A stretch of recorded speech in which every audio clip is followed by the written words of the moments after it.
Hey, did you know that more than 90% of our viewers listen every night but haven't subscribed yet? If you enjoy these gangster sleep stories, don't forget to subscribe and hit the notification bell.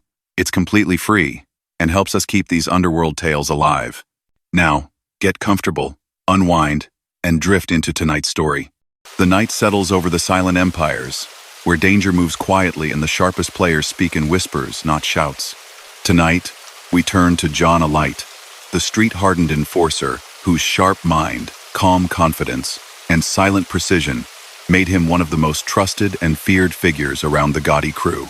His life wasn't shaped by noise, but by choices made in shadows, alliances forged behind closed doors, and a reputation built step by quiet step. Before we begin, tap that like button. We're aiming for 100 likes tonight, and share your city and the time you're listening in the comments. Your support keeps these whispered stories alive in the stillness of the night. Now lean back, breathe slow, and let the story of John Alite guide you deeper into the quiet. On a quiet evening years after the chaos, an older man with tired eyes walked into a school gym where a few dozen teenagers sat slouched on metal chairs. He wore a simple shirt, no jewelry, no flash. If you passed him on the street, you might not look twice. Yet the teachers in the back of the room knew that the man about to speak had once lived a life that most movies only hinted at. A life tied to one of the most notorious crime families in America. He looked at the faces in front of him and saw himself in them.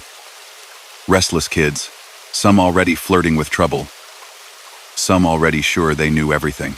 He took a breath, his hand shaking just a little, and began to talk. Not about glory or toughness, not about money or respect, but about fear, shame, betrayal, and years lost behind walls. He didn't raise his voice. He didn't need to. The weight in his words came from somewhere deeper than volume. This man was John Alite, once a trusted street enforcer connected to the Gambino crime family, later a cooperating witness for the government, and now someone who spent his nights telling young people why the path that once thrilled him had almost ruined him. His tone carried no bragging.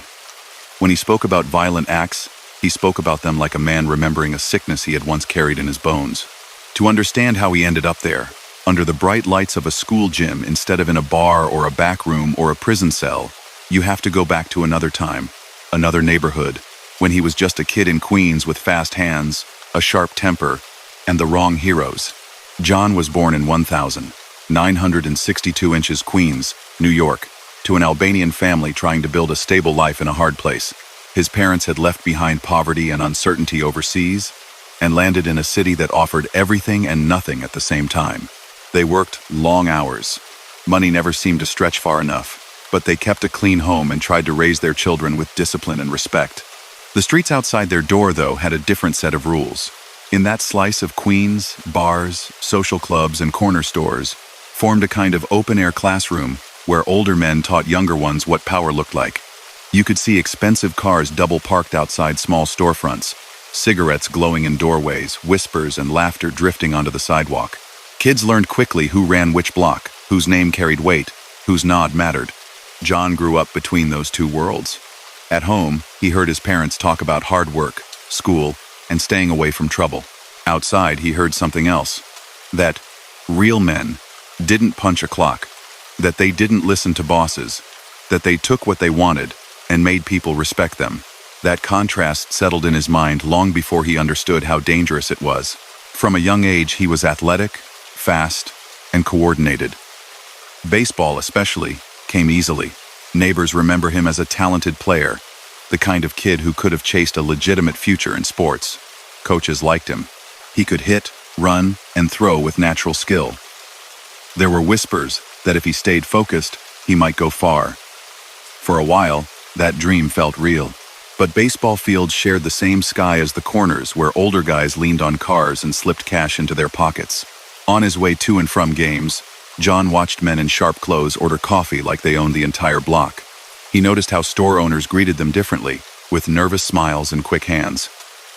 He saw how those men moved, how they never seemed rushed or unsure. That quiet authority impressed him more than the praise from any coach. In that part of Queens, the Gotti name meant something. John grew up not far from where John Gotti's family lived. He came to know John Gotti Jr., and through that connection, he got glimpses of the life swirling around the Gambino circle. For a teenager already drawn to power, those glimpses were like sparks near dry kindling. As he moved into his mid-teens, trouble started to shadow him. Fights broke out at school, then on the street. John was quick with his fists and refused to back down. That stubborn streak won him respect from some and concern from others. His parents tried to rein him in, warning him about the people he was starting to spend time with. To them, these were dangerous men. To him, they were role models. He began hanging around local corners and social clubs, where older guys connected to organized crime spent their time. At first he was just a kid running small errands, delivering messages, grabbing coffee, watching who came and went. No one handed him a big role overnight. The criminal world tested people slowly. They watched him, he watched them, and little by little, a bond formed. Around the same period, his school life started to slip. Practices were missed, grades dropped. Coaches who once praised his swing now pulled him aside, asking what was going on. Some of them warned him directly. Those men on the corner weren't his friends, and the road he was starting down would end in prison or worse. He heard them, but the allure of fast respect drowned out their voices. Petty crimes came first, the kind that many street kids convince themselves are harmless. According to his later accounts, John began with thefts and small-scale hustles. He and other young guys would steal items they could flip for quick money, dabble in low-level scams, and help older associates collect what was owed around the neighborhood. Each step pushed him a little farther from the boy who once dreamed of professional baseball. He liked the feeling of cash in his pocket. He liked walking into a place and getting noticed. Fear and respect can look similar from the outside, especially to a teenager. When someone older in that life tossed him money for a job done fast and without complaint, it felt like approval.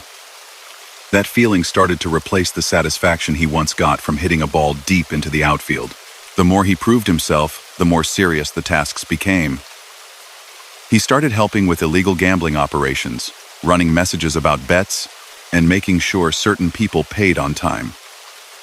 Organized crime in Queens thrived off such rackets, and young men like John were useful. They could move quietly, blend in, and do what needed doing without asking too many questions. Through his connection to John Gotti Jr., he edged closer to the orbit of the Gambino family. He was never an official made member because of his Albanian background. That status was reserved for men of Italian descent. Still, he became, by many later accounts, a trusted associate, someone the Gotti circle leaned on to handle business on the street. That role would grow in ways he hadn't imagined when he was a kid knocking balls around a dusty field. During these early years, the line between typical teenage rebellion and true criminal commitment started to disappear. As he tells it later, he began participating in acts of violence used to maintain control and send messages. Fights were no longer just about pride or teenage grudges. They became tools, ways to enforce debts, intimidate troublemakers, and make sure everyone understood where power lay. Even then, there were moments when another path tried to break through. He had friends who chose college or regular jobs, who drifted away from the neighborhood drama. Coaches still remembered his talent and tried to pull him back toward the game. At least once, he had serious interest from scouts and the possibility of a scholarship. But the more he sank into the street life, the less that future appealed to him. The structure of practices, the slow progress of a legitimate career, seemed dull compared to the rush he got from living on the edge. At home, tension grew. His parents could sense the change. He came home late, dodged questions, brought in money that didn't match any legitimate job. Arguments flared. They tried to remind him where he came from, what they had sacrificed. Albanian families also held tight to pride and loyalty, and they feared not just the law, but the shame that would come if their son ended up in headlines or a cell. John, like many young men caught between family and the street, pushed their warnings aside. The men he worked for praised his toughness and reliability. They framed his actions as part of a brotherhood, as loyalty. When pressure came from home or school, they told him he was doing what needed to be done for survival, that the world was hard and only strong people thrived. By the late 1972 and early 1980s, New York's underworld was busy and brutal, even if much of that never made the evening news. Families like the Gambinos fought for territory, money, and influence. Cocaine and other drugs were flooding the city, Illegal gambling was everywhere, and extortion crews made sure local businesses knew who really ran things. John's role in this environment gradually expanded. He later admitted to involvement in drug trafficking, particularly cocaine, during his early criminal years. It started with small deals and deliveries, then grew into something larger. The profits were quick and tempting. In a short time, he could earn more than his parents made in weeks. He spent freely, buying clothes, cars, and nights out, trying to look like the men he admired. With that money came more responsibility and more risks. Law enforcement attention was never far from operations like the ones he took part in. Police watched certain bars and clubs, tracked known associates, and tried to map out the network of people tied to the Gambino organization. For a while, though, John and others like him felt almost untouchable. They moved fast, changed routines, and relied on their reputation to shield them. Violence became part of the job. Without going into details he himself usually left vague, he acknowledged in later testimony and interviews that he took part in numerous assaults and shootings connected to his role as an enforcer. Prosecutors would later allege that he participated in or helped facilitate killings and attempted killings ordered by higher-ups, though he often framed his own role as that of someone following orders in a brutal system. In those early days, his conscience tried to speak up now and then. There were nights when the adrenaline faded and silence crept in. He would lie awake, replaying what had happened, seeing faces, remembering fear in other people's eyes. For a moment, he might imagine what it would be like to walk away, to start again somewhere far from Queens. Then morning came, the phone rang, and the cycle continued. The transformation from promising athlete to hardened street associate didn't happen in one dramatic moment. It came through endless small decisions. One more errand, one more fight, one more delivery, one more corner stood on while watching for trouble. Each step seemed manageable by itself. Only when you looked back over years did you see how far you had traveled. Still, as his reputation grew, so did the expectations of the men above him. They trusted him to collect debts, oversee gambling spots, and help manage drug routes. Through his association with John Gotti Jr., he built a name that carried weight in parts of Queens and later beyond. Being feared felt like security to him then, even as it quietly built the case that would one day be used against him. Some friends from his youth tried to warn him. They saw where this was heading. Stories of raids, long sentences, and people disappearing into witness protection programs circulated quietly through the neighborhood. Every few months, someone would get locked up, and for a short time everyone around would be nervous, watching what they said and who they met. Then the tension would fade, and the old patterns would resume. By his late teens and early 20s, John was no longer just a kid hanging around the club. He was an established figure in that world, running with men directly tied to the Gambino organization, traveling when needed, and enjoying the status that came with being close to a powerful mob family. On the surface, he had what many young men in his neighborhood thought they wanted: money, reputation, and a place within a feared network. Underneath, cracks were already forming. The same violence that had built his standing also built resentments and rivalries. Law enforcement investigations slowly tightened around the circles he moved in. Friends started getting arrested. Some took plea deals. Others chose to stay quiet and face heavy time. Trust, always fragile in a life centered on crime, began to wobble. Years later, standing in that school gym, John would think about those days with a mix of shame and disbelief. He would tell the kids in front of him that none of it had been worth the damage it caused to victims, to his own family, to himself. But as a young man in Queens, on those early nights when car headlights lit up the club doors and envelopes of cash moved from hand to hand, that insight was still far away. Back then, he believed he was rising. The fall hadn't arrived yet. He believed he was rising. The fall hadn't arrived yet. In those days, mornings in Queens felt electric to him. The noise of buses and trucks, the smell of coffee from corner diners, the clang of gates opening as shopkeepers started their day, he saw all of it as a backdrop to his own climb. He wasn't just another kid leaning in a doorway anymore. People stepped aside when he walked down the block. Older men nodded to him with a kind of approval he had craved since childhood. Yet even as he sank deeper into street life, there were still moments when another world tried to claim him. By his late teens, his skill on the baseball field had opened a door that almost pulled him away from everything. Coaches, impressed with his speed and timing, pushed him toward college ball. According to his later accounts, he landed an opportunity at the University of Tampa, a place where sunshine soaked the fields and the troubles of Queens seemed, at least briefly, very far away. Arriving in Florida, he found himself surrounded by students who worried more about exams and games than about loan sharks or neighborhood politics. Dorm rooms buzzed with talk of majors and futures. On the field, he wore a uniform with pride, feeling the simple joy of competing without any hidden agenda. For a short time, it looked as if he might actually carve out a legit path, but the habits and mindset he carried from Queens didn't vanish at the border. Underneath the uniform, he was still the same volatile kid who answered every slight with anger. Fights broke out off the field. He clashed with people who had never grown up around the kinds of tension he considered normal.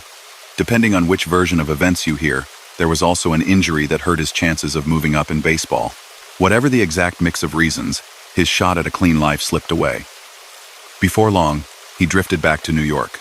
When he returned to Queens, the neighborhood seemed even rougher than before, but it also seemed to welcome him with open arms. The men he had once run errands for now treated him as an equal, or at least as a promising up-and-comer. He brought back stories of college in Florida, but what impressed them more was that he came home ready to work, with no illusions about where he belonged. By the mid-1982, the Gambino organization was in the middle of one of the most talked-about periods in its history. Paul Castellano, the old boss, was out of the picture after a spectacular hit that shocked the city. John Gotti Sr. rose to the top, becoming a media figure as much as a crime leader. His suits, his hair, his swagger, everything about him drew cameras and headlines. Even people who knew nothing about organized crime could recognize his face. John Alite found himself close to that orbit through his friendship with John Gotti Jr. The two young men had grown up near each other in Queens, and over time their bond deepened. Gotti Jr. carried his father's name and the expectations that came with it. Alite, intense and physically fearless, became, by his own later description, a kind of protector and right-hand man on the street. He was the one who stepped forward when a problem needed handling, the one who made sure no one tried anything foolish when the boss's son was around. Around this time, his role evolved from simple errand runner to enforcer. He collected payments, oversaw smaller crews, and kept watch on various illegal operations. He was involved in loan sharking, where people borrowed money at punishing interest rates and faced harsh consequences if they fell behind. He helped oversee sports betting and card games, making sure the house always got its share. He also participated in drug trafficking, especially cocaine distribution, an enterprise that brought in huge profits, but also attracted serious law enforcement attention. Later, under oath in federal court, he would admit that he took part in or arranged multiple shootings and brutal beatings to keep control over these rackets. Prosecutors said he had a hand in at least 2 killings, along with numerous attempted killings and other violent acts. In his own words, delivered years later, he described himself as a guy who did the dirty work, someone who rarely turned down an assignment, no matter how serious. On the streets, tales about his willingness to carry out violent orders traveled fast. Some were likely exaggerated. Street legends often grow with each retelling, but enough of them were rooted in truth to make his name one that carried real weight. People knew that debts tied to him were not optional. If he warned someone to pay up, that warning was not to be ignored. Despite all this, there was still a kind of double life going on. Away from the clubs and back rooms, John tried to maintain something that looked like a normal existence. He married young. Children followed. At family gatherings, he could be charming and attentive, the kind of relative who played with kids on the floor and joked with older aunts and uncles. Many people in that world lived similarly divided lives, loving at home, ruthless outside. John was no exception. He rarely told his family the full truth about how he earned money. To neighbors, he could point to vague businesses, talk about investments, or say he was in construction. A common cover in that scene. The cash flowing through his hands helped buy nicer clothes, better cars, and a more comfortable home for his loved ones. That was how he justified it to himself in those years. He was providing. He was supporting. He was protecting his own. At the same time, the constant tension of his work followed him everywhere. He carried weapons regularly, never knowing when a routine drive might turn into something dangerous. He changed his routes, checked mirrors, and watched who lingered too long on corners. He had seen enough betrayals and sudden attacks in that life to trust no one completely. Loyalty was praised in public, but in private everyone knew that fear and self-interest drove most decisions. As his standing grew, so did the money. Illegal gambling spots sent him their share. Borrowers handed over interest payments. Business owners who wanted protection from other criminals, sometimes from trouble they didn't even really face, made regular contributions. On some nights, he walked away from collections with thick envelopes that would have stunned the young athlete he once had been. But income like that came with expectations from above. Higher-ups in the Gambino network wanted consistent results. If a card game slowed down because a rival crew scared customers away, it was on John to fix the situation. If someone decided to stop paying a loan, it was on him to convince them otherwise.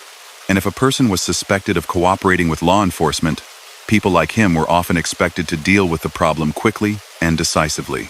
That duty to enforce the family's power pushed him into deeper darkness. In his testimony years later, he described being involved in ambushes, ambushing targets outside bars or on quiet streets, and carrying out orders to seriously hurt people who had crossed the line. He spoke about it not with pride, but with a kind of stunned distance, as if he still couldn't believe who he had turned into. Law enforcement, meanwhile, had not been blind to his growing influence. Police and federal agents tracked phone calls, tailed cars, and flipped lower-level members of the organization to gain inside information. The Gotti name brought attention. Anyone close to that name automatically became a subject of interest. Surveillance crews watched the social clubs where John spent his nights, recording license plates and faces. Over the years, John picked up cases and arrests, some for weapons, some for smaller charges, sometimes tied to assaults or other activity. Often, charges were reduced, or he managed to avoid serious prison time through skilled lawyers and weak witnesses. In that world, beating a case could feel like proof that you were winning some silent war with the system. Each time he walked out of a courtroom relatively unscathed, he felt confirmed in his belief that this was his destiny. Behind closed doors, seizures and court papers told a different story. Prosecutors were slowly building broader cases against sections of the Gambino operation, including the loose network of men around Gotti Jr. and Alite. They gathered evidence about bookmaking operations, drug routes, strip clubs tied to extortion, and violent incidents linked to collections. Each report added another piece to a puzzle that would eventually take shape as a racketeering case. Within the underworld, signs of stress also appeared. Arguments over money, turf, and influence flared. Some men resented how close John was to the Gotti circle, especially since he was not Italian and therefore could never be a fully made member. Others relied on him as a problem solver, but secretly feared the power he had over them. In a life where paranoia was already normal, these quiet resentments fueled even more suspicion. For John himself, ego and insecurity tangled together. He knew he was effective. He had proved again and again that he could bring in money and handle enforcement. Yet he also knew he would always hit a ceiling in that world, no matter how many people he intimidated or how much cash he delivered. The top positions were reserved for those with certain bloodlines and backgrounds. That unspoken rule gnawed at him even while he denied that it bothered him. Outside on the streets of Queens, ordinary people watched all of this from a distance. Some admired the cars and clothes, mistaking fear for respect.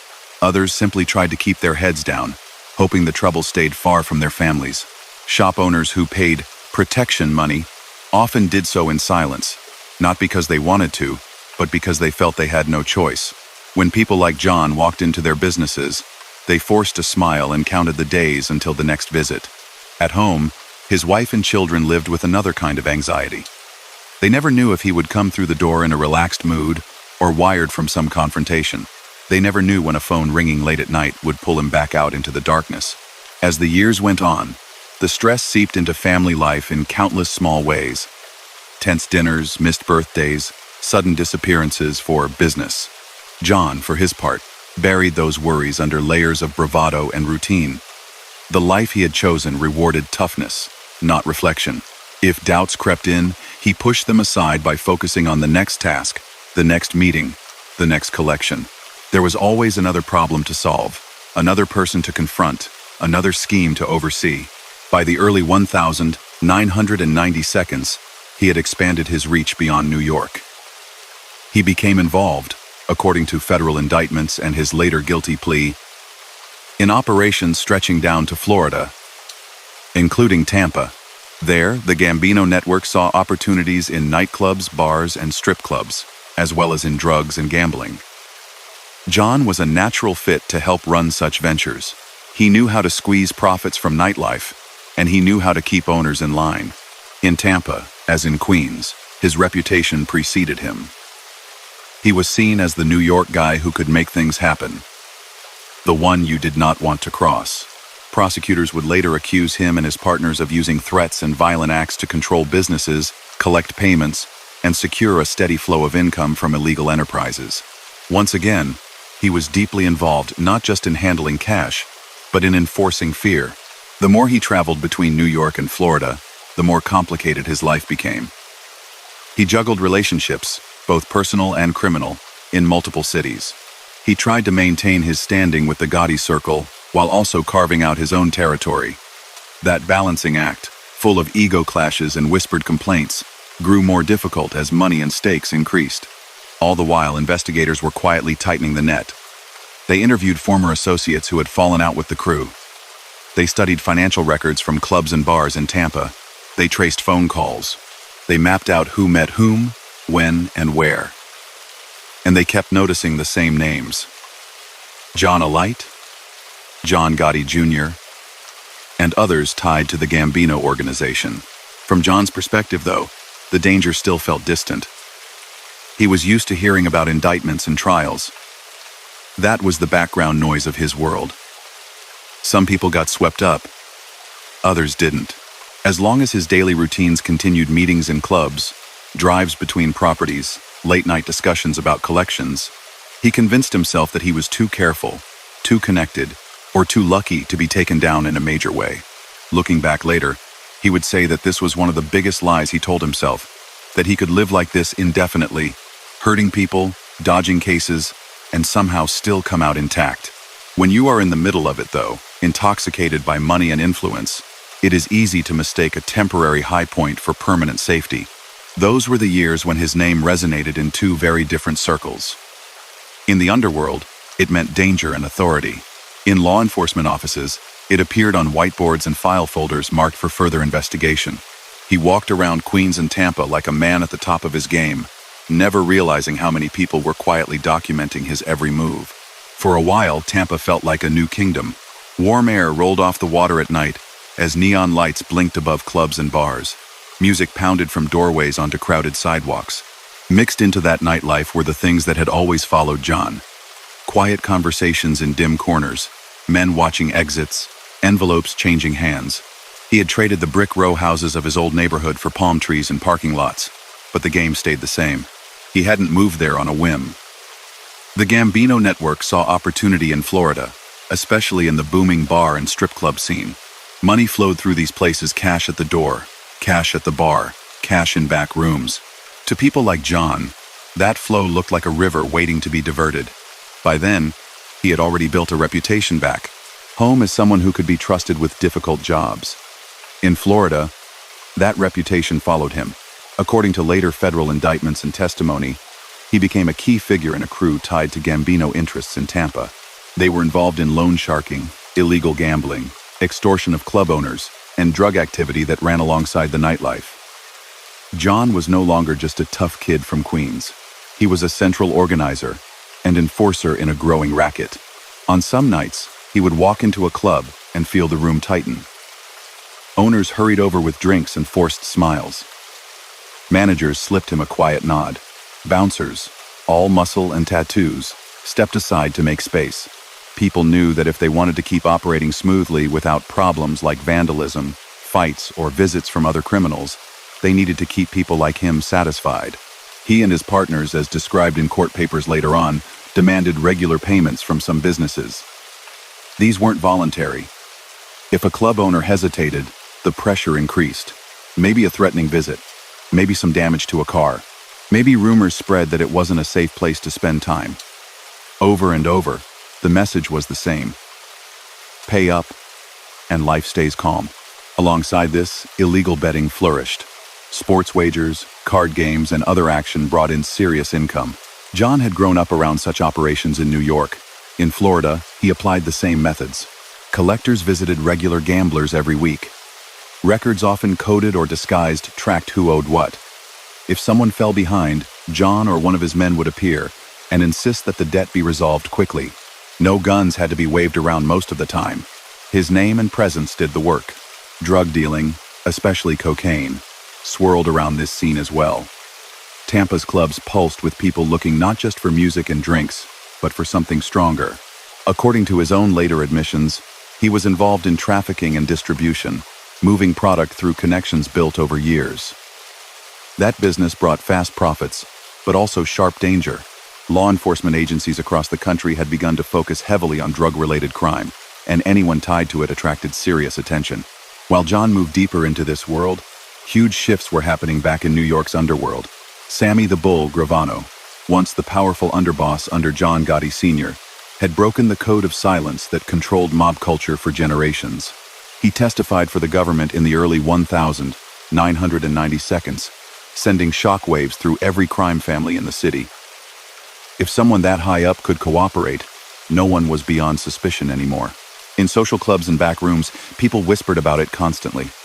Men who once swore they would never talk spoke more quietly now, wondering which associate might secretly be recording them. John listened to this chatter with anger. At that stage, he still saw cooperating with authorities as the ultimate betrayal. He had grown up believing that loyalty to the group came before everything, including personal safety and freedom. Yet, even as he cursed those who broke ranks, the reality of what cooperation could do hung in the air. Federal prosecutors now had a model. They could take someone from the inside, someone who knew the codes and routines, and use his testimony to dismantle entire operations. Every time a major trial ended with long sentences for top figures, people like John took note even if they pretended not to be worried. His own life followed a pattern that was becoming familiar in that world. Out on the street for a few years, then snared in a case, then back on the street again. In the mid-1990s, he landed in serious trouble. Police caught him with weapons and other items that made it clear what kind of work he was around. He ended up facing charges that took him off the street for a stretch of years. In custody, he found himself in a stark environment, far removed from the flashy clubs and busy corners. The routines were dull: counts, meals, limited recreation. Time slowed down, forcing him to sit with memories he usually tried to outrun. Around him were men from all kinds of backgrounds, some petty thieves, some heavy hitters, some already thinking about whether staying silent was worth decades behind bars. In that setting, he saw things that shook his faith in the myths he had grown up with. The same kind of people who had talked tough on the outside sometimes changed their tune when faced with the possibility of spending a large part of their life in confinement. He watched guys who had sworn endless loyalty begin to ask subtle questions about cooperation, about deals, about how much their information might be worth to prosecutors. Still, he stayed on the side of silence during that early stretch. He took his punishment, tried to keep his head down, and waited for release. The unwritten law of his world held that doing time without talking would be rewarded when you got back out. You were supposed to be taken care of, help with money, help with lawyers, maybe a better position in the organization. When he did walk out again, though, the reality wasn't as simple as the code said it would be. The streets he returned to weren't exactly the same. Operations had shifted. New names were in the mix. Some of the businesses he had once helped control were now in other hands. He discovered that the life he'd gone away to protect had moved on without him more than he expected. According to his later accounts, he also felt let down by how little support he received while locked up. Legal bills had to be paid. His family had to eat. He believed that people higher up, including those close to the Gotti circle, didn't do nearly as much as they should have to help him through that period. Resentment began to grow in places that had once been filled only with loyalty. When he spoke years later about this time, he described feeling used. He had risked his freedom and his life over and over to protect interests above him. Yet when he needed backing, much of what was promised in theory evaporated in practice. It was one of the first deep fractures in his view of the life he had devoted himself to since he was a teenager. Still, anger didn't stop him right away. After returning to the street, he went back to activity in both New York and Florida. Tampa, in particular, remained central. Federal prosecutors would later accuse him and his associates there of a long-running racketeering conspiracy that involved extortion, drug dealing, illegal bookmaking, robberies, and violent incidents used to protect those businesses. Court documents described robberies of drug dealers using force to take cash and product. They listed threats against club owners who hesitated to pay. They outlined assaults meant to keep everyone in line. When John eventually pleaded guilty years later, he accepted responsibility for a wide range of conduct tied to these enterprises, though he often contested the exact details or numbers that prosecutors attached to him. By the late 1990s and early 2000s, the pressure from law enforcement had increased dramatically. The old days of local cops occasionally raiding a card game were largely gone. Now, federal task forces combined agents, detectives, financial analysts, and wire specialists. They built cases over years, layering surveillance, recordings, and insider testimony. Investigators focused hard on the Tampa crew. They tracked club finances, studying patterns that didn't make sense on paper. They flipped lower-level people who had less to lose if they talked. They used confidential informants to record conversations. Bit by bit, a picture formed of a group using intimidation and violence to control illegal income streams across the city. John heard bits and pieces of this from different sources. A guy would get picked up and then suddenly be back out faster than expected.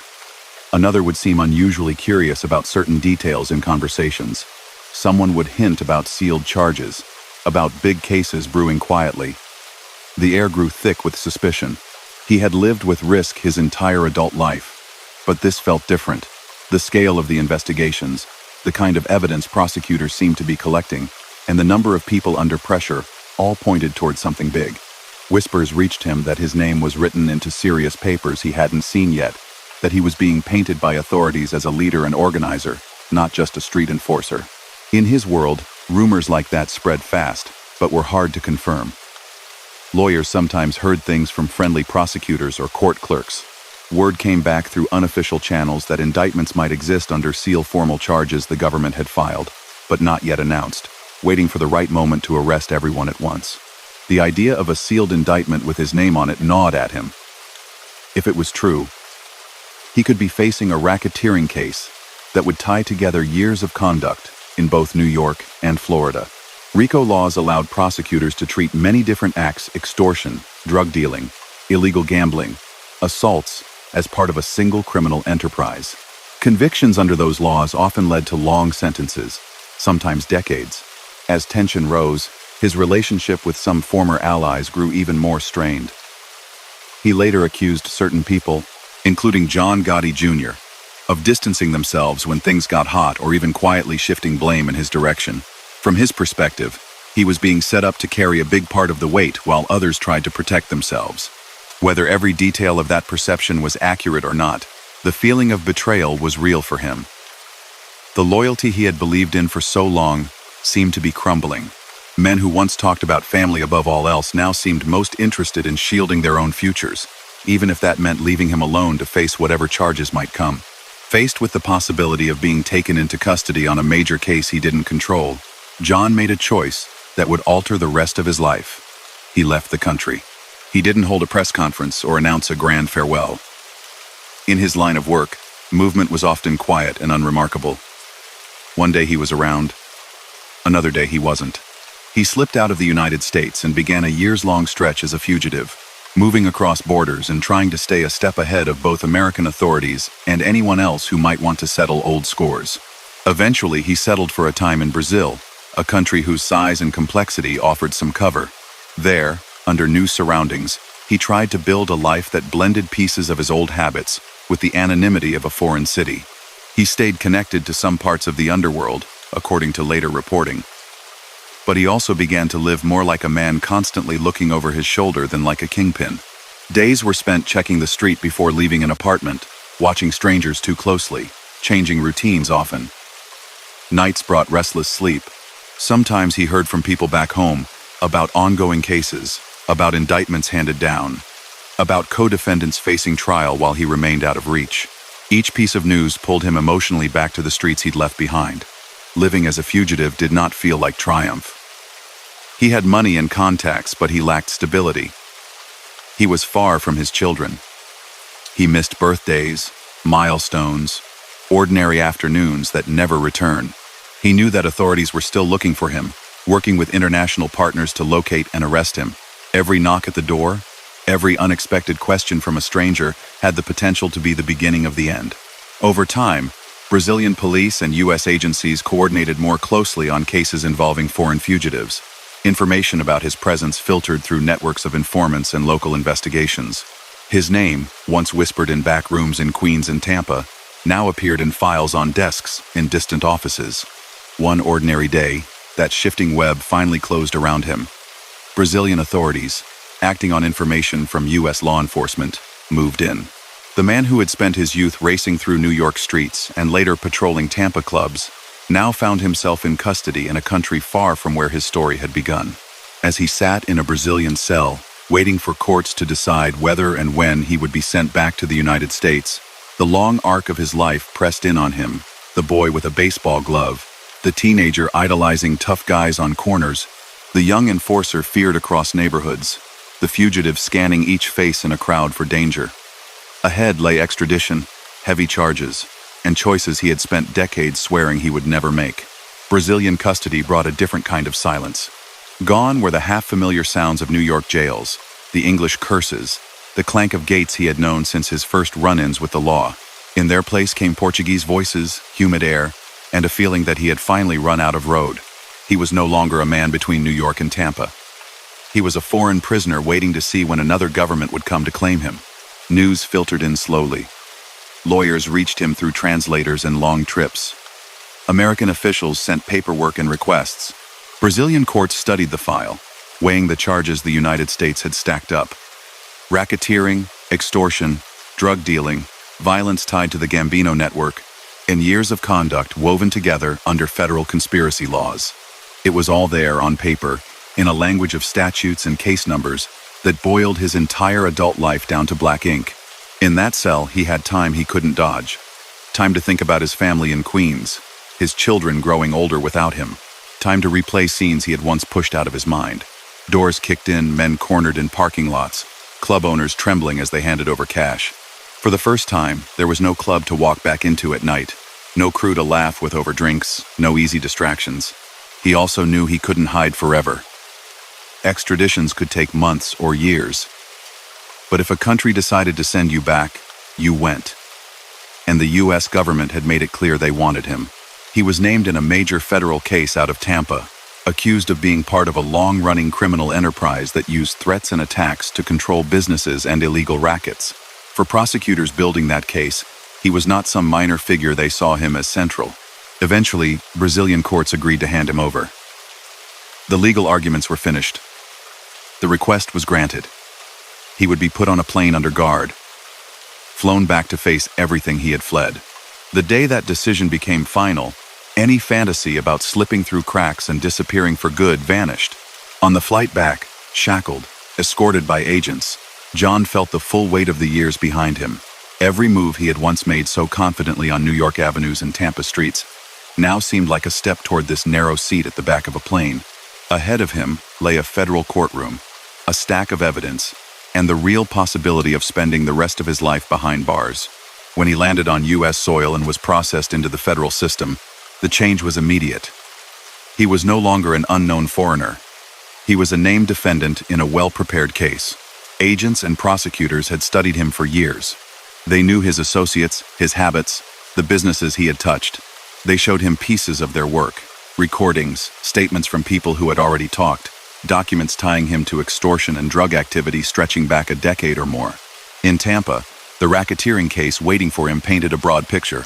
Prosecutors alleged that he and other members of a Gambino-connected crew had shaken down club owners, run illegal betting operations, trafficked drugs, and robbed drug dealers, using beatings and shootings to make sure everyone stayed in line. They claimed he had taken part in, ordered, or helped organize acts that left multiple people dead or badly injured. Under federal law, all of this could be treated as one ongoing criminal enterprise. The potential sentence was staggering. RICO laws allowed for long terms, even life, if a judge believed a defendant had been part of a continuing pattern of serious crime. And unlike earlier arrests back in New York, There would be no small deals this time, no quick dismissals. Federal prosecutors had spent years building this file. For a while, he tried to hold the old line. In that world, the rule had always been clear. You did not help the government.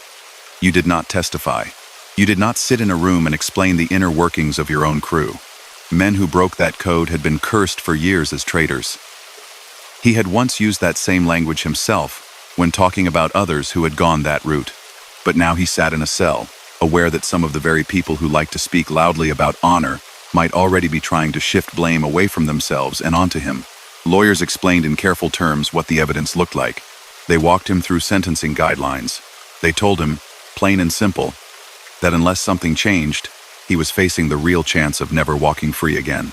He realized something else too. People he had worked with in Tampa and New York were already cooperating. Statements from past associates appeared in the evidence. Old friends were now government witnesses. Some were ready to testify that he had led crews, enforced rules with violence, and collected money for the Gambino organization. The same system he had served for so long was collapsing inward, and others were trying to save themselves first. Sitting there with all of that in front of him, he made a decision he had long sworn he would never make. He agreed to cooperate. The choice didn't happen in one dramatic burst. It came through long conversations with lawyers, quiet nights staring at the ceiling, memories of his children, and growing bitterness toward men he felt had abandoned him. He thought about how little help his family had received while he was hiding and then locked up. He thought about the promises of "we look out for our own" that had gone empty when it mattered. Once he said yes, everything changed. He was moved into the world of cooperating witnesses, where days were spent in small rooms with agents and prosecutors, going over his life step by step. They asked about names, meetings, money flows, violent episodes, hidden spots, codes, and routines. He had lived in this world for decades, and now he was being asked to lay it bare.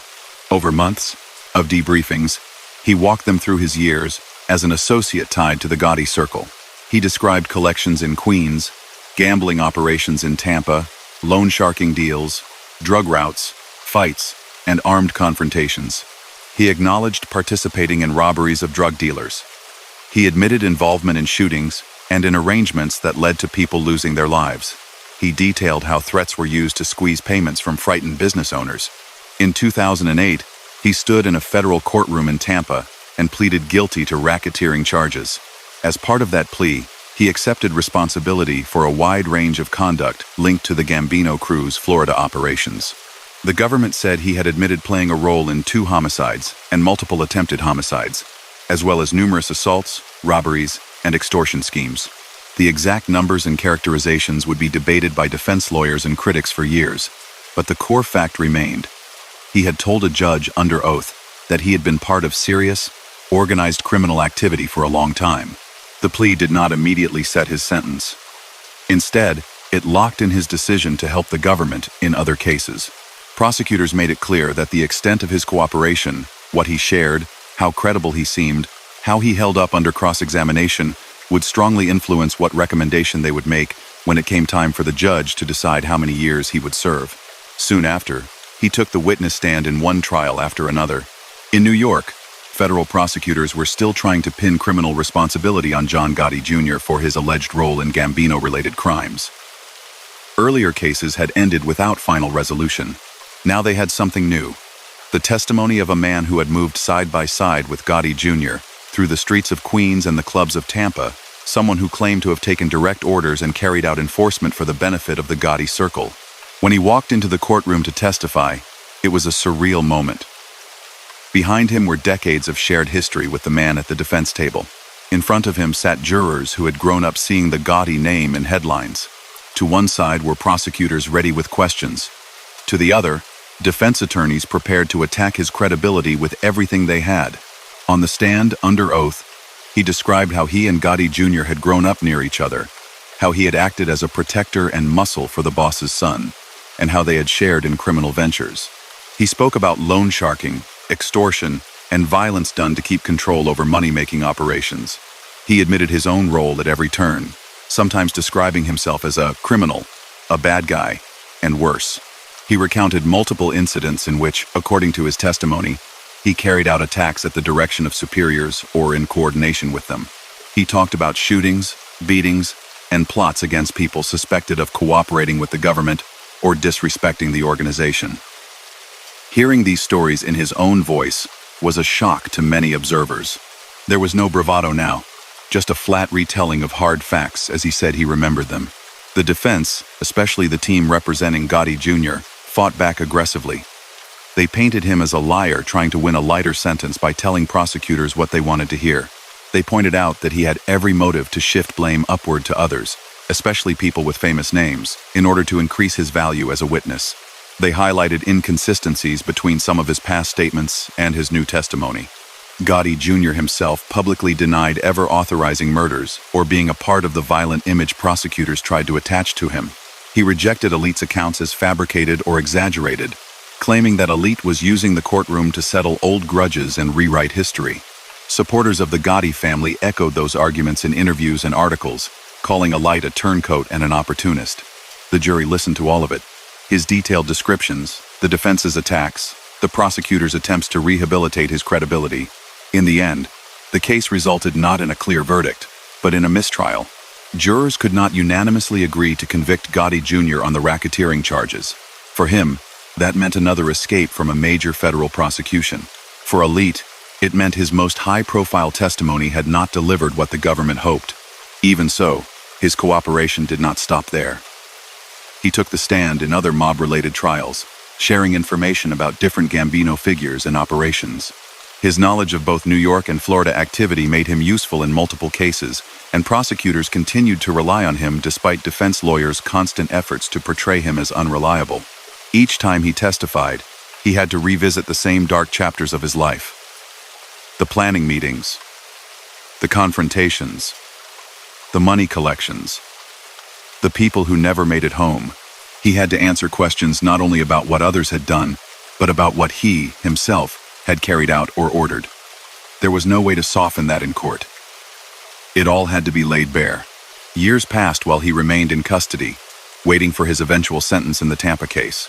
He lived in a kind of limbo, no longer loyal to the life he once defended, not yet sure what his future on the outside would look like, if he got one. Other inmates called him every name they could think of for a cooperator. Old associates denounced him in the press. He became, in the world he had once served, the very thing he had spent his youth despising. Finally, in 2011, he returned to a federal courtroom in Florida to be sentenced. The judge had before her his guilty plea, the government's description of his crimes, and a record of his cooperation in multiple trials. Prosecutors acknowledged that he had provided substantial assistance, helping explain how Gambino-connected crews in Tampa and New York had operated. They also laid out the severity of the conduct he admitted. Involvement in deadly acts, numerous attempts to seriously harm people, and a long list of extortion and drug-related crimes. The judge handed down a 10-year sentence for his racketeering and related activity. Because he had already spent years in custody in both Brazil and the United States awaiting extradition, trial, and sentencing, much of that term was considered served. In practical terms, it meant he would not be an old man when he walked out. Cooperation had not erased his punishment, but it had cut it dramatically compared to what might have happened if he had gone to trial and lost. When he finally did leave federal custody, he stepped into a world where his name carried a very different meaning than it had in his 20s. On one side were law enforcement officials and families of some victims, who saw him as a man who had done terrible things, but had at least come forward to help dismantle part of the organized crime structure he once supported. On the other were people who would never forgive him for talking, including some who dismissed every word he said as self-serving. He knew he would never be able to go back to the old neighborhoods as just another face on the block. Too many people had watched him testify. Too many transcripts had his words written in them. Too many men had gone to prison, in part because of his cooperation. The life he had clung to for so long was gone, whether he wanted to admit it or not. The question that remained was what, if anything, he would do with whatever years of freedom he had left. He stepped out of custody with a strange mix of relief and dread. The air felt different, lighter, but also full of things he hadn't felt in years. Noise he wasn't used to, space without fences, people moving however they wanted. After so long under rows of fluorescent lights and metal bars, even a busy parking lot outside a halfway house looked almost unreal. Freedom, though, wasn't the same as a clean slate. He was a middle-aged man with a heavy record, a public name, and no real trade beyond violence and street business. He wasn't going back to a normal job at a company. He wasn't a kid who could start over quietly in another town. His crimes and his cooperation had both been on display in courtrooms and newspapers. Plenty of people knew exactly who he was. There were rules he had to follow. Supervision terms, regular check ovens, travel restrictions. He had to prove he was earning money in a legal way, staying away from anyone still running rackets, avoiding even the appearance of slipping back. After a life built around ignoring laws, he now had to pay close attention to every condition on a sheet of paper. The first thing that hit him hard on the outside was his family. His children were older. Some had grown from kids into teenagers, even into young adults, while he shuffled between Brazil, federal holding cells, and courtrooms. They had been through long stretches with him gone, then sudden calls from strange facilities, then years of hearing their father's name tied to bad headlines. Some of them had watched clips on television of him testifying against former friends. Rebuilding those relationships was not simple. You can't just hug years away. They had questions. Where were you when I needed you? Why did you choose that life? How could you hurt so many people and still say you loved us? He tried to answer honestly, even when the truth stung. He knew he had no right to ask for instant forgiveness. He had to face others too. Parents, siblings, extended relatives who remembered the boy running bases in Queens, and had then watched the news as the man he became sat under oath describing murders and beatings. Some welcomed him home with open arms, grateful he was alive and out. Others kept a distance, unsure how to fit him back into their lives. He also had to accept that whole neighborhoods would never welcome him again in the way they once had. Around certain corners in Queens, his name had turned into a curse. To old school guys still clinging to underworld codes, he was a rat, someone whose cooperation wiped out any loyalty he had ever shown. That label wasn't just a word.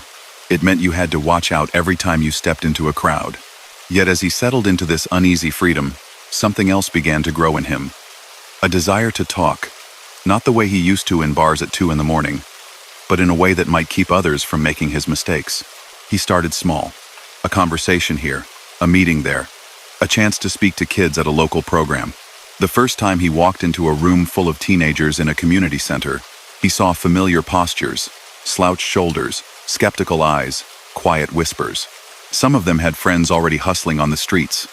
Some had relatives in prison. They had heard adults warn them before. He didn't show up in a suit. He didn't try to impress them with fancy words. He told them outright who he was and what he had done. He explained that he had once thought the life he chose was glamorous and strong, that he had believed being feared meant he mattered. Then he told them where it had really led, waking up in cells in different countries, missing the childhoods of his own kids, knowing that people were dead because of choices he had helped make. He didn't go into graphic details. He didn't want to turn his past into some kind of twisted entertainment. Instead, he focused on the cost. The nights he lay awake with nothing but shame for company, the looks on his family's faces in courtrooms, the way his mother aged under the strain of seeing her son in handcuffs again and again, the fact that no amount of money he had ever earned could buy back a single lost year. People began to notice that he wasn't just giving interviews to glorify his old life, he was attacking it. In early media appearances after his release, he painted his past self in harsh light. He called himself weak for following the crowd. He described the so-called code of silence as a lie, pointing to how many men he had once respected had secretly cooperated or cut deals when their own freedom was on the line. At the same time, he knew his story interested publishers and television producers precisely because of the names tied to it: Gotti, Gambino, Tampa, Queens. Reporters had followed mob trials for decades. Now here was someone who had lived through that world from the inside and was willing to talk on camera with his face fully visible. He decided to put everything into a book. Working with veteran crime reporter George Anastasia, he spent long months revisiting his past in interviews and drafts. They went over his childhood in Queens, his friendship with John Gotti Jr., his rise as an enforcer, the Tampa operations, the shootings, the betrayals, the fugitive years, the decision to cooperate. The goal was to lay out not a heroic tale but a warning, This is what the life really looks like when you strip away the movie scenes. They released the book under a title aimed directly at the myth surrounding the Gotti name. In its pages, John blamed his own choices first. But he also accused Gotti Jr. and others of using him, and then turning their backs when trouble came. He described situations in which, according to his version, he carried out orders or took risks while they protected themselves. The reaction was explosive. Supporters of the Gotti family condemned the book immediately. John Gotti Jr. called it a pack of lies, said Alite had invented or twisted stories to make himself look more important and to increase his value as a witness and author. He rejected the claim that he had ordered acts of violence in the way Alite described. In 2015, he went even further, filing a civil lawsuit against the publisher and the author, arguing that the book defamed him and harmed his reputation. That lawsuit kept the conflict alive for years. Lawyers debated, motions were filed, hearings held. The case drew reporters whenever it moved forward, because it wasn't just a private dispute. It was another chapter in the long public struggle over how the Gotti era would be remembered, and over who was telling the truth about what had really happened in Queens and Tampa. Meanwhile, other former mob figures and street guys weighed in. Some who had known Alite back in the day said he exaggerated, that he puffed up his role or claimed credit for incidents he had not really led. Others backed pieces of his story, or at least confirmed they had seen him operating as serious muscle for the Gotti circle. Online clips appeared of men insisting he was lying, and of him responding in his own appearances, defending his account point by point. He understood why some people doubted him. After all, he had spent decades lying to police, to judges, to rivals, even to himself. He had built a life around half-truths and posturing. Now he was asking the public to believe his version of the past, while knowing he had strong reasons to cast certain people in a bad light. That tension would never fully go away. Yet there were facts no one seriously disputed. He had pleaded guilty to racketeering. He had admitted involvement in deadly and violent conduct. He had testified under oath about the Gambino network's operations in Queens and Tampa. He had been close to the Gotti family for years. Even his harshest critics rarely claimed he had been a small-time player. The debates were over details, motives, and who had done what, not over whether he had been deeply involved in organized crime. After the book came out, he doubled down on speaking engagements. He visited schools, rehab centers, youth detention facilities, even churches. Often he went with other former offenders, trying to steer young people away from the path they had walked. He spoke to kids about the first time he carried a weapon, the first time he took money from someone who was scared, the first time he realized he had stopped seeing certain people as human beings at all. He talked openly about his own punishment, about Brazilian cells, about being brought back on an extradition flight in restraints, about sitting in a courtroom and listening while prosecutors listed off crimes linked to his name in a calm, clinical voice. He tried to hammer home that the mob life almost never ends in peace and comfort. It ends in cages, graves, or with men like him standing in front of strangers and explaining why they had once been willing to hurt others for cash and status. At some events, kids asked him blunt questions that cut through any script. "Did you ever think you were going to die?" "Yes," he told them. More than once. He told them how he had been wounded in a shooting and carried that reminder every day. He described the sound of shots echoing, the shock of realizing you're the one hit, the way bravado disappears when you're lying on the ground wondering if this is where it all stops. Again, he didn't step into graphic descriptions. He focused on the fear and the emptiness that hit once the smoke cleared. Others asked if he still missed the life, the easy money, the cars, the rush. Sometimes, he admitted, a part of him did. Habits built over decades don't vanish completely. But then he would remind himself of the nights staring at a concrete ceiling, the look on his daughter's face the first time she visited him behind glass, the funerals he hadn't attended because he was either on the run or locked up, the knowledge that some victims of his world never woke up again. He told the kids that those were the images he tried to keep in front of his mind whenever nostalgia tried to trick him into thinking the old days were good. As time went on, he also stepped into the growing world of online shows and podcasts. He appeared on programs hosted by crime reporters, former mobsters, and true crime enthusiasts. He told and retold his story, sometimes with new details, sometimes in reaction to something another former insider had said about him. Eventually, he helped launch his own show, sitting in front of cameras and talking weekly about his past, his regrets, and his views on current crime stories. He brought on guests, other former gang members, people who had done long sentences, even relatives of victims who wanted to share their own experiences. He tried to use these platforms not only to answer critics, but to build a message. There is nothing glamorous about a life that ends in constant anxiety and destruction. Of course, some people saw it differently. They argued that any time former organized crime figures were given microphones and cameras, there was a risk of unintentionally glamorizing what they had done, even if the speaker insisted they were warning young people away from crime. The sheer attention, the storytelling, the fame could send a mixed message. This criticism wasn't aimed only at him. It was part of a broader debate about how media handles stories from ex-offenders. He answered that criticism by trying to keep his focus on consequences. In many appearances, he went out of his way to describe himself harshly.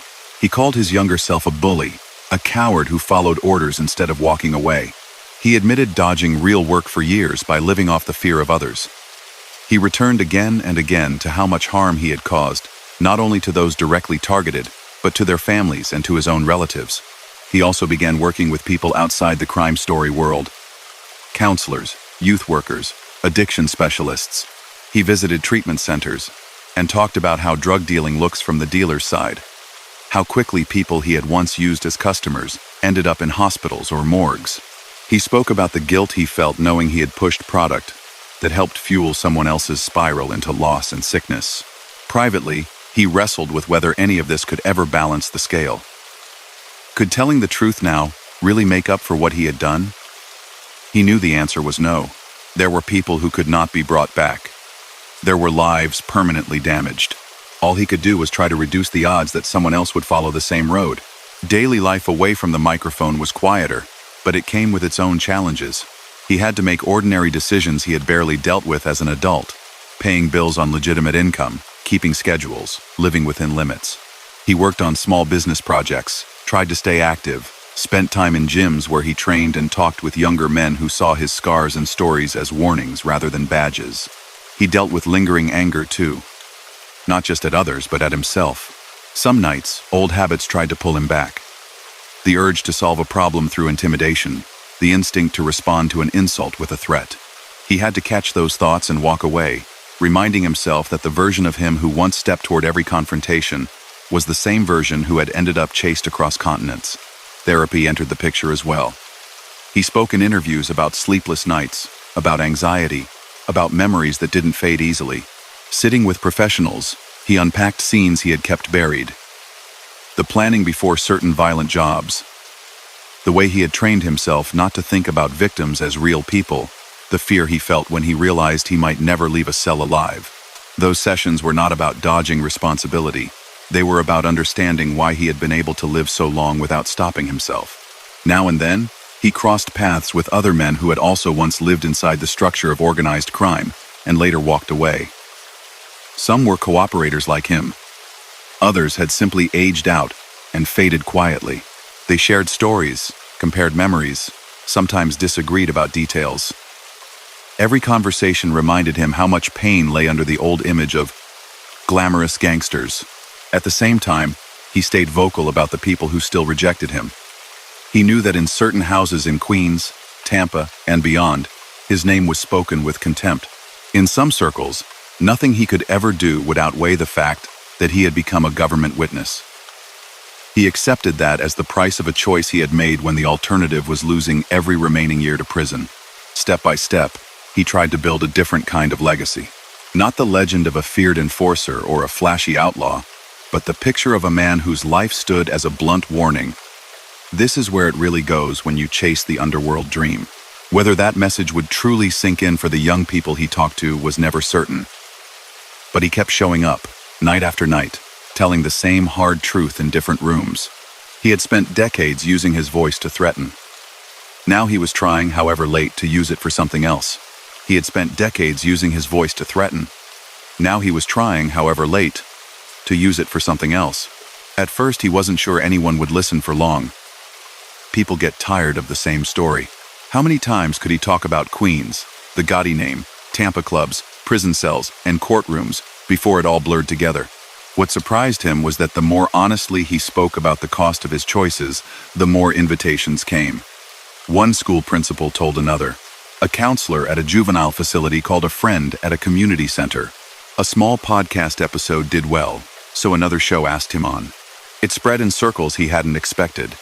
Teachers, youth workers, even some police officers who believed hearing from a man who had once been the problem could help reach kids who didn't respond to lectures. Not everything was applause. There were protests, too. Outside one event in New York, a small group showed up with printed pages of old articles about his testimony. They held signs with one word: informant. They shouted that he had no right to stand in front of children and call himself a role model. Inside, a few kids asked if it bothered him. He said yes, it did. He said he understood why some people would never accept him. Then he added that he wasn't asking anyone to admire him. All he wanted was for them to understand that the image of the tough guy he once chased had been empty, and that his story could save them from wasting their own lives. The civil lawsuit from John Alite Jr. over the book hung over everything like a cloud. Lawyers argued over pages, phrases, and old events. Alite Jr. insisted that the way he was portrayed as a man giving violent orders, as someone hiding behind others, was false and damaging. Alite and the author's side responded that the book reflected what he had already said under oath, that it was based on his experiences and court testimony. Legal motions crawled through the system. For a while, it looked as if the case might drag both men back into a courtroom face to face, this time in a civil setting rather than a criminal one. Reporters waited to see if that clash would happen. In the end, the lawsuit did not go to a full trial. It was eventually dismissed, and the book remained on shelves. The legal tangle didn't end the arguments, though. Supporters of the Alite family still called him a liar and a traitor. He, in turn, kept criticizing what he saw as attempts to romanticize the family name. When documentaries and TV series came out painting the Alite era as stylish or dramatic, he would appear on shows pointing out that behind the suits and quotes were scared shopkeepers, broken bones, and families who lost loved ones. His own family continued to be his hardest audience. Trying to be a present father after years of absence is not something you can fix with a few heartfelt talks. He showed up to birthdays, graduations, simple dinners. He listened more and ordered less. Some days went smoothly. Others reopened old wounds. There were times when a son or daughter pulled back, unable to forget times he hadn't been there, or the humiliation of seeing their father's name in stories about organized crime. He didn't blame them. In interviews, he said plainly that the people who had suffered most from his choices were not agents or rival criminals, but his own loved ones. They had felt the constant fear that any call could bring news of another arrest, another trial, or worse. They had gone to schools where other kids repeated headlines. They had visited lockups and watched officers treat their family as if they were part of the problem too. In those conversations at his kitchen table or in parks, he didn't preach. He said, "I was wrong," more than anything else. He admitted that as a younger man he had chosen ego and money over them. Earning back a place in their hearts, he knew, was a lifetime project. Meanwhile, the online world began to change the way his story spread. In the past, if you wanted to tell your side, you went through a reporter, a TV station, or a newspaper. Now there were platforms where anyone with a camera and an internet connection could stream to thousands. Former rivals, critics, even people who had only briefly crossed paths with him now had their own shows, their own audiences, their own versions of events. At first, he just appeared as a guest. Then, with encouragement from people around him, he leaned into having his own space online. He sat at simple desks or in gym offices and answered questions straight into a lens, no makeup, no studio audience, just a man in his 50s with a heavy Queen's accent, talking about why the life was a dead end. He shared memories of growing up worshiping the street guys on corners, of the first time he carried money from a loan out to be collected, of the first time he went to pick up a gun. He explained how each step had felt small at the time, how easy it was to tell yourself you weren't really hurting anybody, until suddenly you were in deep and didn't know how to get out. He also gave space to others. On some episodes, he brought in former gang members from different backgrounds, Latino, Black, White, from New York, from other cities who had gone through similar arcs, early crime, prison, then an effort to change. They talked openly about trauma, about fear, about the way violence becomes normal when you live inside it too long. What he tried to show, again and again, was that toughness in that world usually came from fear. Fear of looking weak, fear of losing status, fear of being the one people laughed at. He wanted young listeners to understand that walking away, or choosing a regular job, or sticking with school, took more real courage than anything he had done leaning on people in clubs. The criticism that he might be glamorizing the past never fully went away. He responded by keeping his descriptions controlled. When he mentioned shootings or beatings, it was brief, without color or thrill. He would say, "I hurt someone there," rather than turning it into a scene. The heart of his message stayed on outcomes. Prison, betrayal, dead friends, lost family time, and lingering guilt. He wrote more too. After the first book, he worked on other projects focused on life behind bars and the mindset that leads young men toward organized crime. He covered small, specific realities, how quickly respect disappears in a cell block, how arguments over tiny things can explode when everyone is trapped, how much boredom and regret hangs over long sentences. In interviews, he often repeated that he wasn't telling his story to win sympathy. He said he expected many people, especially families of victims of organized crime, to never forgive him. His hope, he said, was that some mother's son watching him talk would see a bit of himself and change course before doing the kind of harm he had done. As the years went by, he returned a few times to Europe, where there were communities of Albanian families and exiles who remembered stories of his name from headlines. Some younger Albanians had grown up hearing about him as the kid from their ethnic background who had made it big in the American underworld. That bothered him deeply. He didn't want his story passed down as something to be proud of. So when he traveled, he visited youth centers, soccer clubs, even small gatherings organized by community leaders. He sat with teenagers who thought the quickest way to earn respect was to be feared. Through translators or in halting English, he told them that respect built on intimidation disappears the moment money stops or prison starts. Real respect, he argued, comes from consistency. Working, showing up for family, staying honest when it would be easy not to. Back in the United States, he kept up a punishing schedule of speaking and filming. It wasn't always smooth.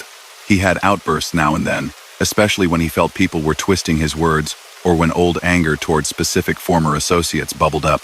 That temper had fueled him on the street. In his new life, it could still cause friction in interviews or on social media. He tried to catch himself when that happened. Later, he would go back on camera and apologize if he thought he had gone too far, saying that the same pride that once kept him on corners sometimes still made him push too hard online. He was learning in public, which meant his mistakes were visible too. Around him, the crime landscape shifted. The old structure of 5 New York families still existed in some form, but law enforcement pressure and changing times had chipped away at the old hierarchy. Younger offending shifted more toward neighborhood gangs, fraud, cybercrime, and other schemes far from the social clubs of his youth. Yet the same basic appeal remained: quick money, a sense of belonging, the feeling of being above regular rules. He adapted his message to that reality. When he spoke to teenagers now, he didn't only talk about the Gambinos or the Gotti era. He talked about drill rap scenes where insults turned into shootings, about crews using social media to threaten rivals, about scams that looked harmless on a phone screen but still ended in federal courtrooms. He wanted kids to see that the pattern he had lived, small choices leading to big damage, had not changed, only the scenery had. Now and then, he also got calls from families who had lost someone to the same world he once worked in. A mother whose son had been killed in a robbery, a sister whose brother was doing 20 years for a gang shooting. They wanted to understand how young men got pulled in so fast. He would sit with them, sometimes for hours, trying to explain the pull of status, the hunger to belong, the lies older guys tell teenagers about taking care of them. Those conversations often left him exhausted. They were also the ones that reminded him most directly of the harm he had helped create. Every tear, every story of an empty chair at a dinner table, was a mirror showing him what he had inflicted on others years earlier. He didn't talk publicly about every private message or painful meeting. Some things stayed off camera, but you could see the weight of them in certain interviews, when his voice slowed down and his answers turned from sharp to quiet. Physically, he kept himself in shape. Years of street fights, training, and later workouts in prison yards had built a body that still looked ready for conflict. But inside, age had given him a different kind of perspective. He woke up with aches he'd once ignored. Scars reminded him of nights that could have ended differently. He had lived long enough to watch some of his old peers die from health problems or violence. That, more than anything, drove home to him that he had been lucky just to see his 60s. He used that fact in his talks. "I'm a bad example who got old," he would say. Most bad examples don't get that chance. Over time, some of the noise around his name softened. The people who hated him most moved deeper into the background, retired, passed away, or simply lost interest. A new generation of viewers and listeners who had no personal ties to the old Gambino wars discovered him more as a cautionary storyteller than as a former enforcer from their own blocks. Yet he never let himself forget what had really happened. When younger interviewers tried to treat his past like legend, asking him to rank craziest stories or list top fights, he steered the conversation back to consequences. He declined to reenact scenes or turn them into entertainment. He knew how easy it would be to slip into bragging, and he refused. He mentioned over and over that there were people whose names the public never learned, the ones on the other side of the threats, the families ruined by addiction, the small businesses bled dry by extortion. He said they were the ones who deserved the attention now, not him. Still, he accepted that in telling his story, some level of attention was unavoidable. He tried to make peace with that by framing his lady life work as a sort of debt. He had taken so much from others in his earlier years. If telling his own shameful history could stop even a handful of young people from causing the same kind of damage, then the talking, the travel, the constant revisiting of painful memories were simply part of what he owed. Day by day, he built routines that had nothing to do with backrooms. Early walks, time with grandchildren, simple meals with family, long calls with people he was mentoring out of crime. For a man who had once measured success by how many people were afraid of him, the new measuring stick was very different.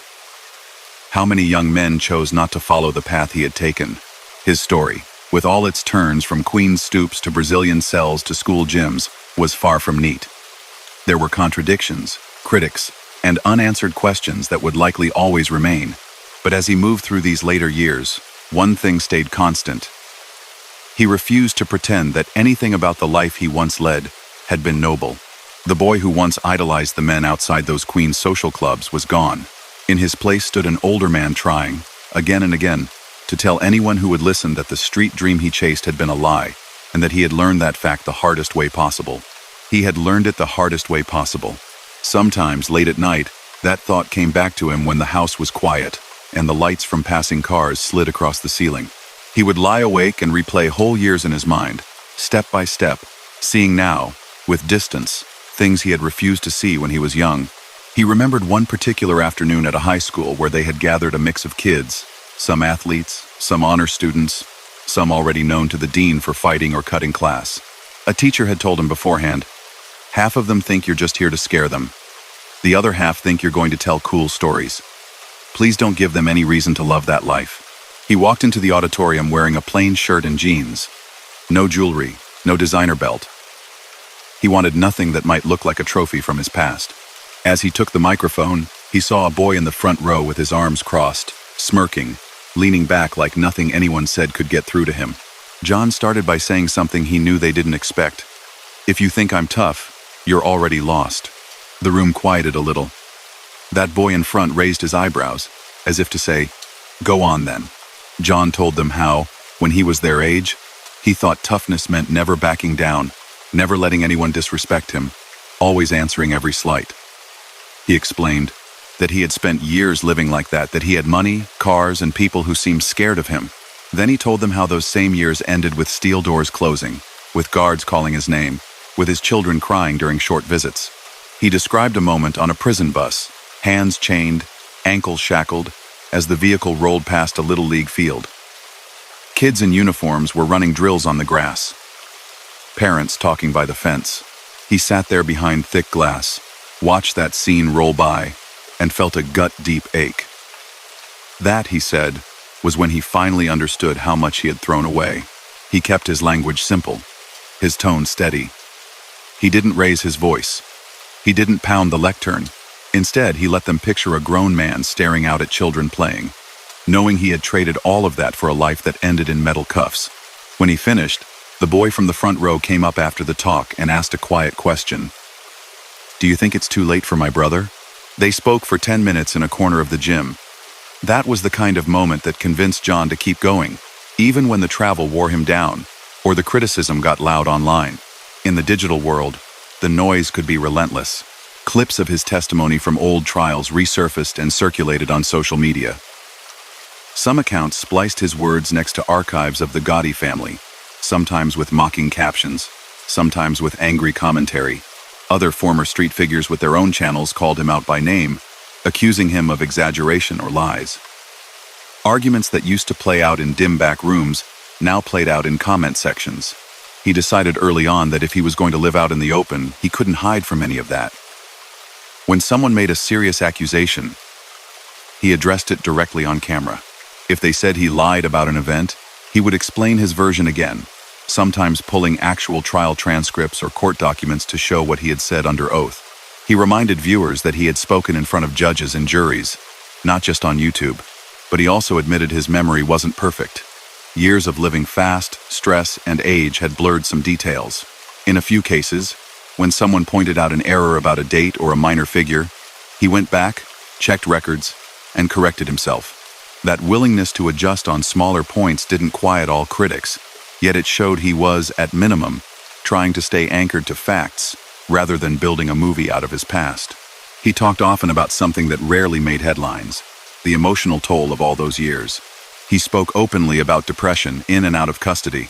He described long nights in Brazilian jail cells, when the heat pressed against the walls and mosquitoes whined in the dark, and he felt like his life had collapsed into a box. He recalled moments in solitary confinement when he was left alone with nothing but his thoughts, when regret moved from the background to the center. He said there were times when he wondered if it was worth going on. He didn't dramatize it.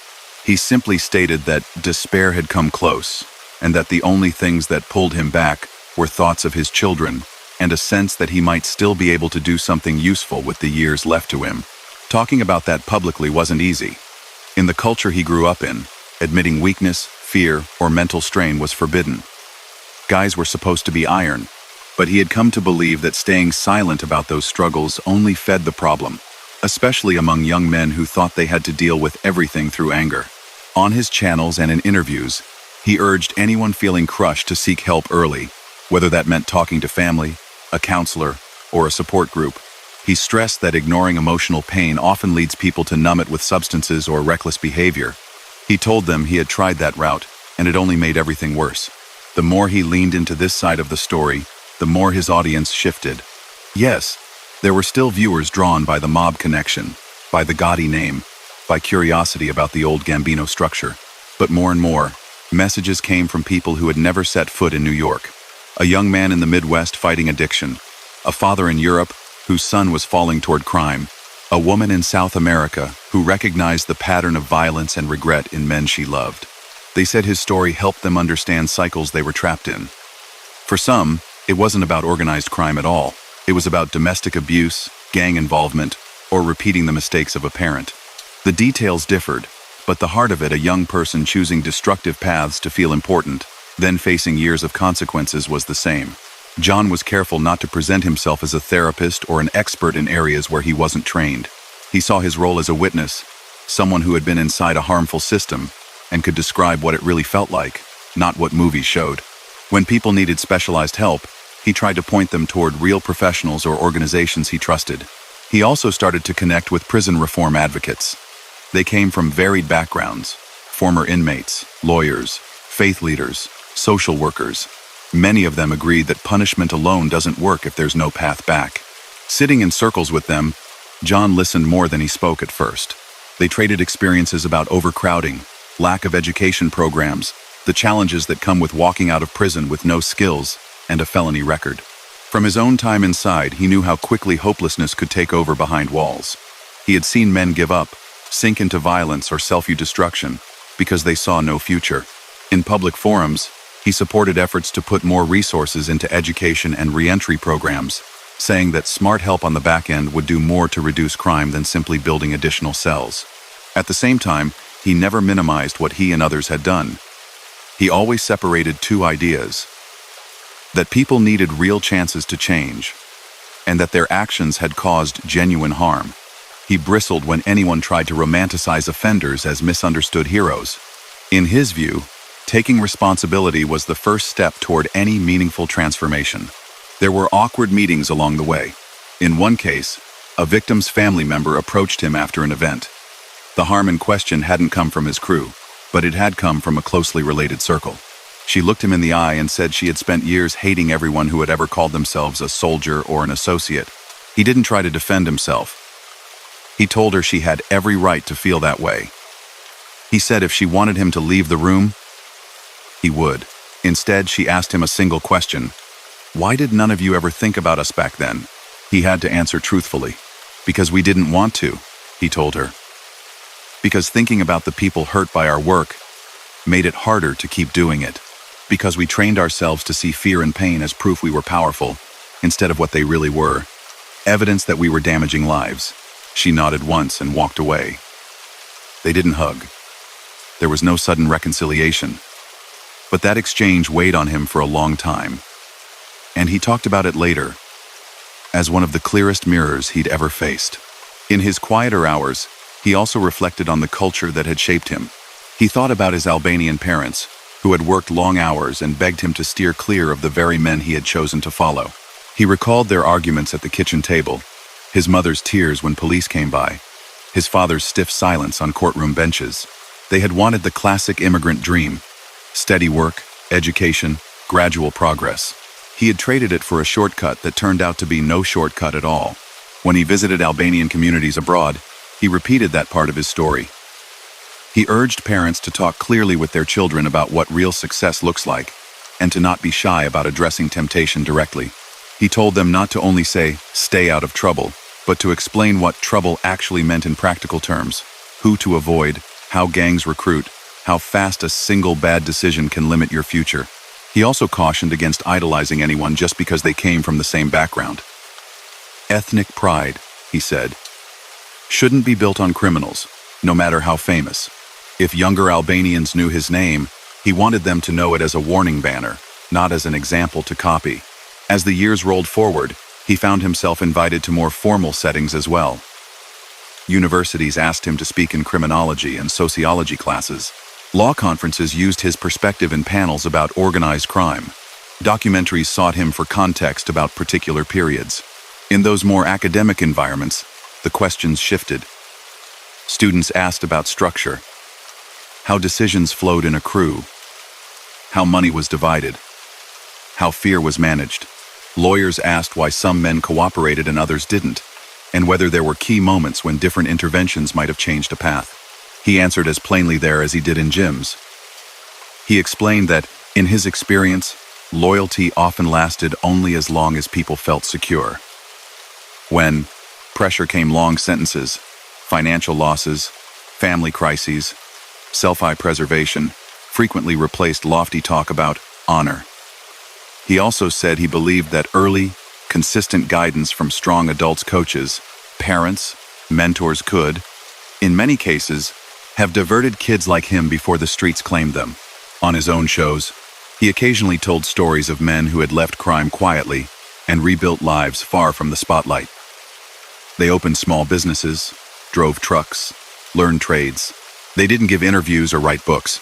He said those men deserved as much credit as any big name who went public, perhaps more, because they had walked away without looking back, without needing anyone to watch. For himself, he knew anonymity was not an option anymore. Too many trials, too many minutes of footage, so he tried to use the visibility he had to lift up those who weren't as well known. Youth workers on tight budgets, organizations helping former inmates find work, small programs teaching at-risk kids job skills or conflict resolution instead of letting them drift. Sometimes he asked his audience to support those groups directly. Other times he simply told their stories, hoping someone watching would recognize a need in their own area and start something similar. As he moved through his late 50s and into his 60s, he didn't pretend age had made him wise in every area. He admitted he was still learning how to live a calm life after decades of adrenaline. He talked about catching himself driving as if he were still being tailed, or scanning rooms automatically for exits, even in safe places. These habits, wired into him from the old days, didn't vanish just because he had changed his beliefs. But he also shared how small, ordinary moments had started to mean more than anything he'd chased in his 20s. Standing on a sideline, watching a grandchild play sports, eating a simple meal with family, and realizing there were no court dates looming. Waking up and knowing he could walk outside without looking over his shoulder for marshals or rivals. He remained blunt about the fact that none of it erased his past. He said more than once that if there were a way to trade his remaining years for the lives or freedom of people harmed along the way, he would consider it. Knowing that wasn't possible, he poured his effort into the one thing still within his control, telling the truth, as clearly as he could, about where his road had led. The man who had once measured his worth in whispers of fear now measured it in something much quieter. The letters from kids who said they changed course after hearing him speak, the calls from parents whose sons had walked away from gangs, the young men who approached him shyly after an event and said, "I was thinking about doing what you did." Not anymore. Those moments didn't let him off the hook. They didn't balance every scale. But they gave his later years a direction that had never existed in the clubs and corners of his youth. He could not rewrite the beginning of his story. He could, however, try to shape the way it ended. In the years after his release, that idea became something he lived by, rather than just a line he said into microphones. Every choice was a kind of test. Was he sliding back toward the selfish kid from Queens? Or was he inching toward the man he claimed he wanted to be? He built his days around simple structure. Early mornings, a light workout, coffee, calls to family, then work, recording, writing, planning talks, answering messages from people who had reached out after hearing him speak. For a man who used to wake up wondering which fire he had to put out on the street, the steadiness itself felt strange. Writing stayed a constant thread. After the first major book about his life came out, he worked on others that dug deeper into certain parts of his experience. One focused on what it was actually like to live under prison rules, how small errors in judgment could lead to big trouble behind bars, how respect and survival worked in an environment where everyone was trapped together. Another collected stories and reflections from his years as an enforcer, filtered through the lens of a man who now saw those actions sharply as wrong. He didn't write like a polished academic. His book sounded like a guy from Queens talking, because that's what he was. Some critics complained about the roughness. Others said that same roughness was what made them listen. He wanted kids from backgrounds like his own to pick up a copy and feel that the voice on the page actually spoke their language. The online show he built slowly turned into a full-time commitment. Episodes covered everything from his early street days to reactions to modern crime stories. He sat with his co-hosts and guests at worn tables, traded memories with other former mob associates, and fielded questions from viewers sent in from around the world. Sometimes the conversations were blunt, even harsh. Former offenders disagreed about details, challenged each other's accounts, argued about who had really done what and when. Old tensions from the street leaked through the screen now and then. But under the noise was a shared theme. Each of them had paid heavy prices for the lives they had once chosen, and each was trying in his own way to do something different now. When the COVID-19 pandemic hit and in-person events were canceled, his online presence became even more important. School talks shifted to video calls. Instead of gym bleachers, he now looked into a camera in his living room or office and saw pages of small faces on a screen. Teachers sat in boxes next to students. The world had changed almost overnight. The medium was different, but his message stayed the same. He told them that isolation, boredom, and fear, the very feelings the pandemic stirred up, were the same emotions that often pushed young people toward destructive choices. When everything feels uncertain, shortcuts and bad influences can look especially tempting.